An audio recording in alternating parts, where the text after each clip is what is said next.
All right, so we want to look at predicting outcomes and estimating populations. Probability, simply stated, is just a number that summarizes the likelihood of a future event occurring. So what I'm going to use here for a real simple example on basic or simple probability would be a single die, 1 in 6 die. So my formula is the probability of an event is equal to the number of times the event can occur over the number of all possible events that can occur. So if I'm trying to roll a 3, so I said, what's the probability of rolling a 3 on this die? Well, there's only one 3, so the event could only occur once, but there are 6 different values that could occur on a 6-sided die. Therefore, what I have is a 17% probability. The likelihood of rolling a 3 is a 17% probability. Now you think about it with the die, it's actually a 17% probability of any of the numbers on it because they all lay out the same. All right. Now suppose I want to get an idea about customer complaints. So what I'm going to do is I'm going to track customer complaints occurring over a 100-day period. So what I'm trying to do here is estimate a population. So over 100 days, I determine how many customer complaints I have. And let's just theoretically say that over that 100-day period, I got 5 complaints. So 5 over 100, here's what occurred, here's what could have, and I'm looking at 5%. So the likelihood of getting a customer complaint is 5%. That's where I'm looking at with that. Where things start to get a little more intense is when we get into combined events. And we're going to look at combined events from 2 perspectives. The first is the probability of one event or another event occurring. I don't have to have them both occur, just one or the other. So again, I think I'm going to use that die.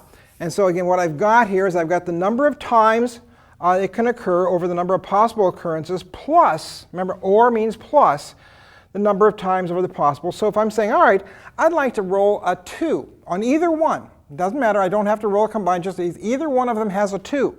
So I've got a 1 in 6 chance of rolling a 2 on the first die. I have a 1 in 6 chance of rolling a 2 on the second die. That then becomes 2 of 6, add the numerators over the common denominator, 1 of 3, reduce or divide it into a percentage. So I have a 33% chance of getting a 2 rolling 2 die. All I have to do is get a 2 on one or the other. 33% chance of doing that. Not bad. What if, on the other hand, and this is probably where your casino trip is not going to be very popular, suppose I have to get 2 events, one and the other. Like let's say, if we go back to the die, I need to roll a 7. 1 in 6, 2 in 5, 3 in 4. Any of the combinations is going to have a 1 in 6 and a 1 in 6. All right? Now, the issue with the AND is that now I must multiply. So I have 1 in 6 of getting a 3, 1 in 6 of getting a 4, or I have a 1 in 6 of getting a 2, and a 1 in 6 of getting 5. You see how it's going. So 1 in 6, so I multiply the numerators for 1, the denominators for 36, 1 in 36, divide that into a percent, and I've got a 3% chance of rolling a 7. All right? This probably explains why the house always wins, because they're looking at that 97%. If you don't get the 3%, there's 97% chance you won't win, and they take your money. If I were to roll a die 25 times, 50 times, 100 times, what you start to see is a normal distribution curve, or a bell curve. We've seen that before. I start to get that distribution, that pattern. Statistically, here's what we know about that pattern. Let's say I had a target value on a shaft. I've got a motor shaft, and I'm looking for a diameter of 20.0 millimeters on that shaft. I know from the data I've collected that the standard deviation is 3. So in essence, the variation spreads out from the 20.0 in increments of 0.3 of a millimeter. So here's my x bar, or my average. Here's what I'm looking for, the 20. That's the center of my curve. So in essence, my curve is going to be here. All right, so one standard deviation above it, 1 standard deviation below it. So I'm looking at a shaft that has a diameter of 19.7 millimeters to 20.3 millimeters. Here's what I know from that standard curve. 68% of all the shafts will fall within that range if it's a standard or normal curve. All right? Now if I move out one more standard deviation, okay, up to 20.6 and down to 19.4, between 19.4 millimeters and 20.6 millimeters, 95.5% of all my shafts will fall within that diameter. Finally, if I move out to the absolute end, the 3 standard deviations, I'd be at 20.9 and 19.1. Considering that group, 99.7% of every shaft will fall within the range of 19.1 to 20.9. So that's basically how your standard or normal distribution curve lays out in that. If I look at that from simply a percentages, what I can say is that 34% of all my shafts are going to be between 20 and 20.3. 14% are going to fall between 20.3 and 20.6, and 2% will fall between 20.6 and 20.9. Same thing coming down the other side. 34% of all the shafts will have a diameter between 19.7 and 20.0. 14% will be between 19.4 and 19.7. And lastly, then 2% will be between 19.1 millimeters and 19.4 millimeters. That's how it's going to lay out. So that's how I can kind of predict what's going to happen. So I could basically say, okay, if I did a run of 500, I could get an idea, estimate how many I'd have within this measurement range, how many in this measurement range here, however I want to lay it out there. So it does allow me to predict or estimate that population, the population being what will I see in terms of those diameters.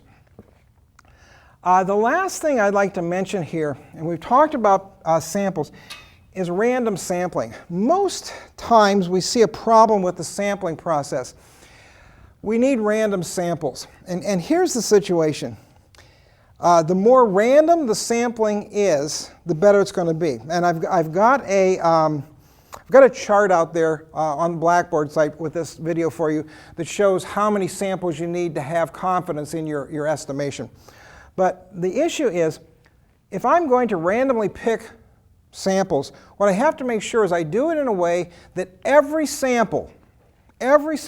part has the same chance of every other part as every other part being picked. For example, if I wanted to predict, let's say, who was going to win an election in Muskegon County, what I have to do is if I'm going to poll the voters, what I have to do is I have to develop a system of polling the voters where every voter in the county has the same opportunity or chance of being picked as every other. I may only poll 1,000 of them, but I have to create a system so everybody has the same chance of doing it. Let me give you an example of how that can go wrong. I worked with a company one summer, and they were pulling their samples every hour. They were pulling samples apart. They were pulling 5 samples every hour, running their calculations, putting those into a control chart. And we looked at that, and they did it very faithfully. But as we got to looking at it, what we discovered is they were pulling the samples the first 5 minutes of every hour. So bang, the clock hit the hour, and within 5 minutes they pulled the 5 samples. The clock hit the next hour, within 5 minutes they pulled the samples. So as you look at that, what's it tell you? It tells you that there are 55 minutes worth of samples that never had a chance of being picked, because they were always picking within the first 5 minutes of the hour. So fundamentally, what their data gave them a picture of is what was happening the first 5 minutes of every hour, but not throughout the hour. So they really didn't have a good estimation. What they needed to do is to change their sampling technique so that every part produced within that hour block had the same chance of being picked as every other part. Having done that, we then would have had a series of samples, random samples, that we could have predicted or estimated what was going on with the process, not just the first 5 minutes of the process.